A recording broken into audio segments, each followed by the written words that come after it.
Okay, students, I'm going to try to do this as a selfie video. It's probably going to be horrible, but it's COVID-19, so everyone's going to just have to get used to it. Anyway, here is an explanation of how trigonometry applies to physics and specifically forces. So, over here, you have my homemade kind of ghetto spring scales. I'm sure you've seen a spring scale before. I've just got rubber bands as my springs. But you've seen that's at the grocery store. You put something on it and it tells you how much it weighs based on how much it goes down. Anyway, here's my spring scale. Right now, this is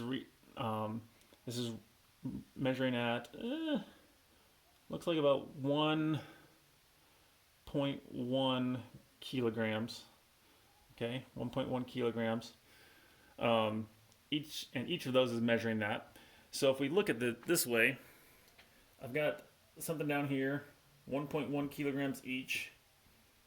Each string is holding 1.1 kilograms. Okay. Now, it's going straight down right now, so for a grand total of 2.2 kilograms going down. Now, what's going to happen? What happens if I take these and I move these apart? Is the backpack going to weigh more? Okay, there actually going to be more mass to it? Is it going to weigh more? It's my daughter's backpack, by the way. Woohoo! So let me do that. I'm going to take this right here. I'm going to scoot it out to right there. And I measured this earlier. And when I move it out to here, this is actually making a 67-degree angle of depression. From here down to here is 67 degrees. That is 67 degrees. Okay, so I'm going to come over here. 67 degrees.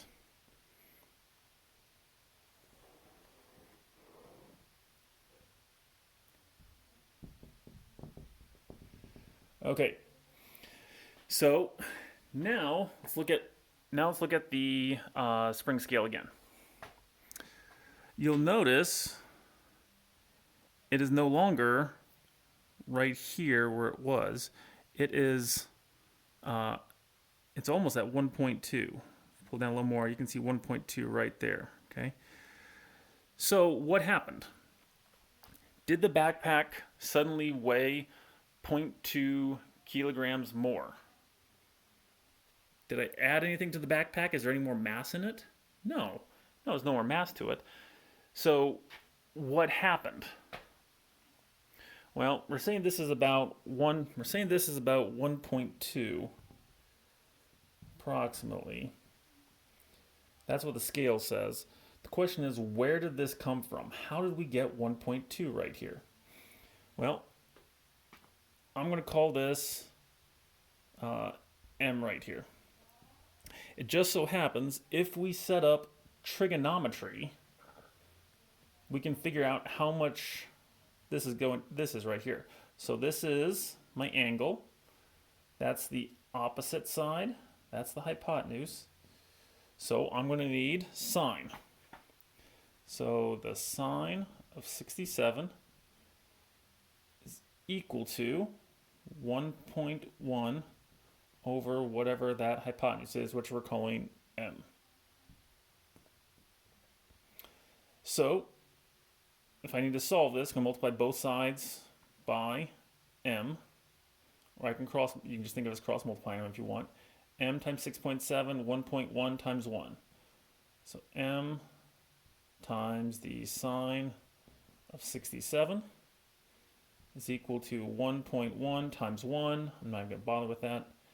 So to find m, I'm going to divide both sides by the sine of 67. 1.1 divided by the sine of 67. If you plug that into your calculator, you actually get 1.19 something something something. I can't remember exactly what it is. So you may be saying to yourself, well, Mr. Kuhne, why is it more? Why does it seem like there's more weight coming down here? That's and the reason for that is the amount of weight going down is still the same, but why is that more? It's because it's no longer the weight is no longer all going just straight down. It's actually some of the weight's being pulled sideways. Okay? If we did Pythagorean theorem and figured out this number right here, the adjacent side, or use trigonometry to figure this out, we find out that actually some of the weight's going down and some of the weight is being pulled out. Okay? It's not all just going down anymore. Some of it's being pulled out. When it was hanging straight down, that was fine. But now we're pulling the weight.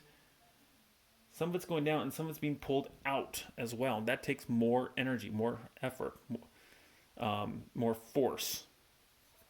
So this is how force vectors and trigonometry all get connected. Okay?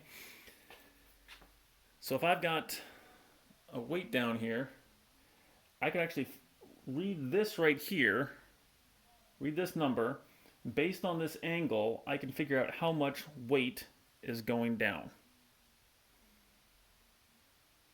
All by using trigonometry and forces. I'll leave you to verify this math on your own. Okay? But this is in vectors, we call this the magnitude. This is the direction.